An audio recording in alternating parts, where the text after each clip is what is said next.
अब डॉक्टर साहब एक बड़ा ही महत्वपूर्ण सवाल है, जो कि जब हम लोग रिसर्च के दौरान जब हम अपनी टीम के साथ गुजर रहे थे, तो हमें यह सवाल ज़रूर कहा गया, सोशल मीडिया के थ्रू भी कहा गया कि डॉक्टर साहब से यह सवाल ज़रूर पूछिएगा कि विटामिन डी और घुटनों का क्या रिश्ता है? विटामिन डी एक बहुत ही इम्पोर्टेंट विटामिन है हमारी बॉडी के लिए। विटामिन डी बेसिकली कैल्शियम को बोन तक लेके जाता है। हालांकि विटामिन डी के मल्टीपल रोल हैं बॉडी में, लेकिन सबसे इम्पोर्टेंट रोल है कि बोन्स की हेल्थ को बनाए रखना। ये कैल्शियम को हेल्प करता है बोन तक पहुंचाने के लिए। इसका मेन काम यही है कि कैल्शियम का ऑप्टिमम यूटिलाइजेशन फॉर बोन्स। यदि विटामिन डी कम रहता है, लॉन्ग स्टैंडिंग में यदि कम रहता है, तो क्या होता है कि कैल्शियम बॉडी तक, कैल्शियम जो है वो बोन्स तक नहीं पहुंच पाता है, ब्लड में कैल्शियम कम होने लग जाता है।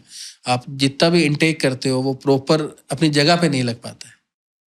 यदि कुछ भी हम ये एग्जांपल लेके चलें कि कुछ सरकार ने एक स्कीम निकाली, पैसा अलॉट किया, यदि वो प्रॉपर तरीके तक पहुंच नहीं पाया तो उस पैसे का क्या फायदा। तो विटामिन डी बहुत इंपॉर्टेंट रोल रखता है कैल्शियम मेटाबॉलिज्म की। कैल्शियम को कहाँ अच्छी जगह पे लगाना है जी।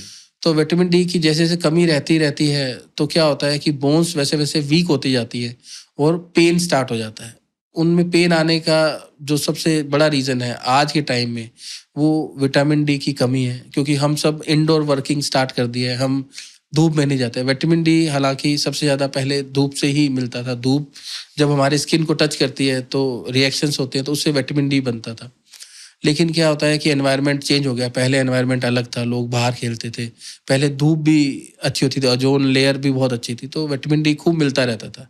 तो अब विटामिन डी जैसे जैसे कम होने लग गया है तो हम इंडोर वर्क स्टार्ट कर दिया है। मैं ये नहीं कहता कि सारा दिन धूप में बैठे रहो, मतलब विटामिन डी के सप्लीमेंट आते हैं।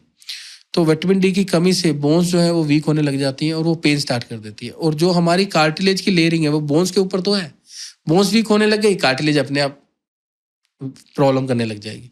तो विटामिन डी पूरा रहना चाहिए। विटामिन डी का ईयरली आपको टेस्ट करवाना चाहिए। यदि विटामिन डी यदि कम आता है तो उसके जो सप्लीमेंट्स हैं वो आपको लेने ही चाहिए। विटामिन डी के सप्लीमेंट में ये रिकमेंड करूँगा कि बच्चों से लेके बड़ों तक सबको चाहिए। डोज सबकी अलग अलग है। डेली बेसिस पे लेने होते हैं, वीकली बेसिस पे भी लेने होते हैं और मंथली बेसिस पे भी लेने होते हैं। इट्स डिपेंड अपॉन कि कितनी आपकी डिमांड है, कितनी रिक्वायरमेंट।